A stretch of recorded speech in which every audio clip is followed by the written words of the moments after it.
Baik, demikian tadi ramalan cuaca yang kami kongsikan daripada Jabatan Meteorologi Malaysia. Berikutnya kita nak bawa anda ke negeri di bawah Bayu, Sabah bersama dengan Jovina untuk segmen Sini Ada Cerita. Ayo sama-sama kita bersama dengan Jovina. Ya, baik, terima kasih. Selamat pagi, salam dari negeri di bawah Bayu. Anda sedang bersama dengan kami. Kita bawakan Sini Ada Cerita.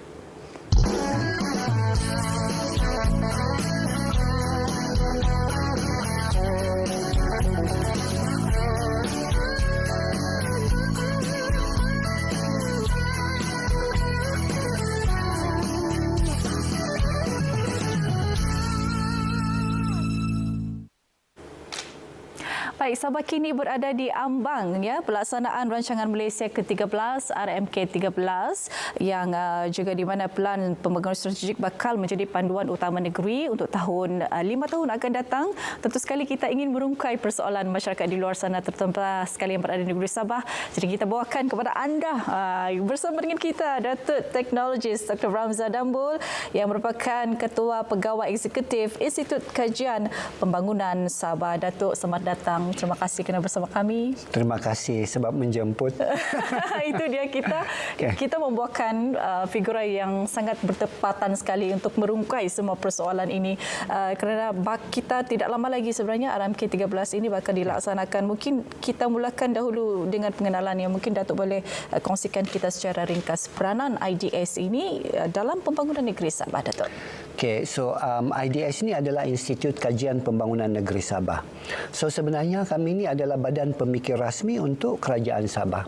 So apa yang tugas IDS adalah untuk membuat kajian dan membuat penelitian berdasarkan juga data dan juga sentimen yang kita dapati daripada akar umbi dan semua stakeholders kita. Kemudian semua itu digarap untuk memberikan cadangan dan juga recommendation kepada kerajaan negeri way forward dalam konteks pembangunan dan termasuklah juga dalam konteks RMK 13. Dan jelas sekali IDS ini sebenarnya memainkan peranan yang penting. Jadi apabila kita bercakap tentang pembangunan negeri, ya Datuk, sekarang banyak juga pihak yang menunggu sebenarnya pelaksanaan RMK 13 ini. Jadi Datuk, apakah yang membezakan RMK 13 kali ini berbanding dengan rancangan pembangunan sebelum ini? Oh, sebenarnya ada banyak beza dia, tapi kita tidaklah berhari-hari di sini kan. Jadi saya ringkaskan yang paling penting sekali perbezaan yang mungkin relevan untuk Sabah. So, okey. Di dalam RMK 13 ini, dia sebenarnya fokus dia bukan hanya kepada pertumbuhan makro. Maksudnya bukan hanya kepada pengembangan ekonomi, tetapi dalam masa yang sama juga adalah tentang agihan sama rata supaya kita dapat robohkan semua jurang wilayah, jurang di kalangan kelas masyarakat. So kita boleh katakan bahawa RMK 13 ini is not just about ekonomi tetapi juga struktur sosial. Now, satu lagi yang sangat menarik dalam RMK 13 ini berbanding dengan rancangan-rancangan sebelum ini ialah kita mengiktiraf sektor ketiga. Sektor ketiga ini adalah civil movement. Sebelum ini kita cuma ada dua sektor sahaja yang menjadi pemacu pembangunan. Sektor pertama iaitu kerajaan, sektor kedua iaitu industri. So pelaburan daripada dua sektor ini. Tetapi dalam RMK 13 kita mengiktiraf sumbangan civil movement, gerakan NGO, badan-badan yang bukan kerajaan yang juga bukan industri sebagai pemacu kepada pembangunan kita. Sebab itu kita kaitkan tadi dengan matlamat kita untuk mendapatkan merobohkan jurang kan, bukan sekadar tumbuh ekonomi tetapi juga perubahan struktur sosial yang lebih adil dan saksama. Wah, menarik sekali. Jadi ada kelainan yang akan memberi impak lebih besar lagi. Kalau begitu, apakah bidang keutamaan ataupun game changer yang IDS kini mampu melonjakkan lagi Sabah dalam RMK 13 ini, Datuk? Okey. Dia sebenarnya ada banyak game changer itu. Baru-baru ini kita telah membentangkan tawaran-tawaran untuk negeri Sabah bagi RMK 13. Ada 11 tawaran yang kami telah gagaskan. Tetapi mungkin kita tidak ada masa untuk membincangkan ke-11 itu. Tapi kalau saya boleh rangkumkan, apakah sebenarnya game changer untuk Sabah? So di dalam tawaran-tawaran kita sebenarnya pertama sekali ialah daripada segi ekonomi. Ekonomi, kita tidak boleh lagi bergantung kepada ekonomi tradisional, konvensional yang mana terlalu bergantung kepada komoditi sebagai misalnya. Kita sudah mesti bergerak kepada ekonomi yang lebih dipacu inovasi, ekonomi yang berteraskan kepada akar umbi. Dia tidak boleh lagi hanya aras tinggi semata-mata. Bukan saya kata itu tidak penting, tetapi dalam RMK 13 kita mahu mencari keseimbangan antara aras tinggi dan juga akar umbi. Sebab bila tidak ada keseimbangan, itulah tu kita punya ekonomi tumbuh, tetapi dia tidak diagihkan dengan saksama. So itu adalah antara game. Sebab itulah di dalam RMK 13 ini juga kami mencadangkan supaya Sabah memberikan fokus kepada community based economy. Sebagai contohnya keusahawanan sosial, juga pelancongan berasaskan community dan beberapa lagi lah program-program lain. Tapi saya kata intipatinya, game changernya ialah melibatkan masyarakat keseluruhan termasuk civil movement ataupun NGO dalam memacu pembangunan negeri. Jadi masyarakat di luar sana yang mendengarkan penjelasan daripada Datuk Rem sendiri, ini dia kita bawakan. Jadi bidang-bidang keutamaan itu sememangnya penting, tapi dalam merancang pembangunan ya Datuk, pastinya suara rakyat juga seperti yang saya katakan tadi, ini diambil kira semuanya. Bagaimana IDS memastikan input rakyat dimasukkan dalam perancangan ini pula? Ya, okey.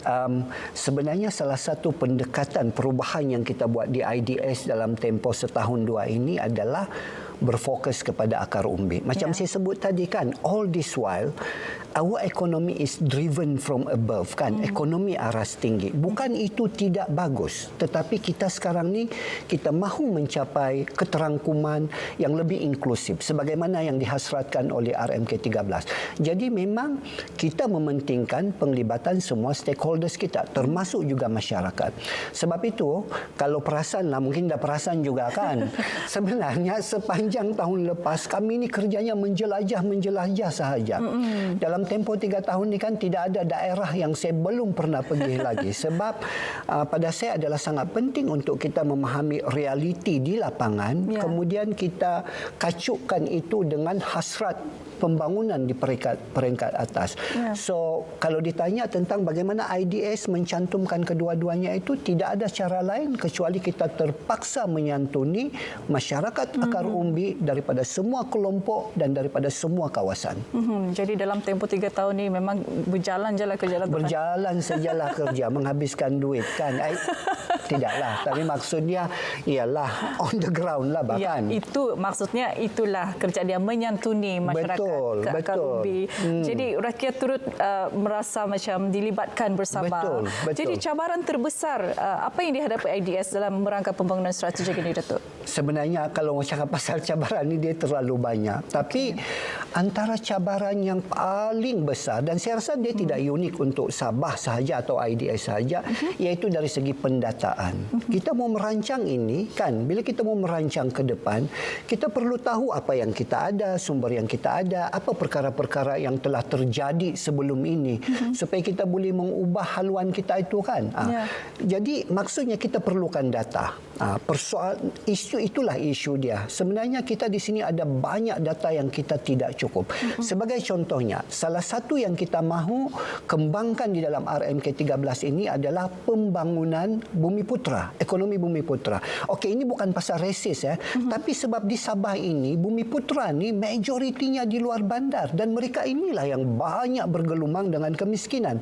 Jadi sesuai dengan hasrat di peringkat kebangsaan di mana kita ada satu gerakan khas untuk ekonomi bumi putra, so we ride on that.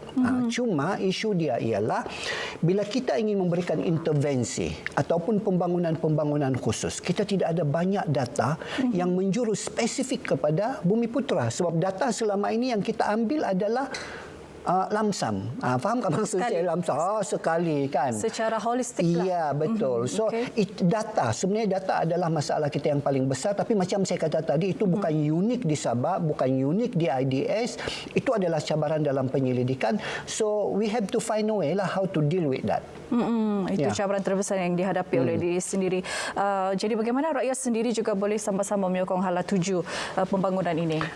Inilah, ni bagus ni ditanya begini ni kan. Ini yang kita mau tanya terus kepada Datuk ni. Ialah sudah kita bertebaran seluruh Sabah kan. Lepas tu kita kata ada masalah data kan yang kadang-kadang tidak dicerap oleh institusi rasmi dalam kerangka ataupun ekosistem kerajaan. Jadi masyarakat ni, rakyat ini terutama sekali civil movement ataupun gerakan-gerakan komuniti di kampung iaitu kepimpinan boleh membantu kami daripada segi pendataan ini. Dan sebenarnya syukurlah setakat inilah IDS pergi bergerak di kampung-kampung, kita bertemu dengan kepimpinan masyarakat di kampung tersebut. Setakat ini kerjasama dia cukup bagus kan. Cuma macam saya kata tadi, dia perlu dipertingkatkan lagi. Kalau kita mahu rakyat ini, contohnya kita berada dalam satu kampung kan, kita kata kita ada masalah begini, masalah begini, kami mahu supaya kerajaan menyelesaikannya. Jangan hanya menyampaikan rungutan sahaja, kumpulkan data, pastikan faktanya ada apa semua kan. Dan bila kami datang menyantuni, kami mendapat itu secara terperinci, maka kita dapat memberikan intervensi yang lebih baik. Dan sebenarnya daripada pengalaman saya sendirilah sebagai penyelidik, bila pergi ke lapangan itu, komuniti-komuniti dengan inisiatif begitulah sebenarnya yang benar-benar kita dapat bantu. Ya. Itu dia. Wah. Semangat kan? Semangat. Jadi biasalah. pastikan bila Datuk datang turun padang untuk menyantuni, pastikan data itu lengkap, selengkap-lengkapnya. Jangan bagi pening kepala lagi ya Datuk. Okey.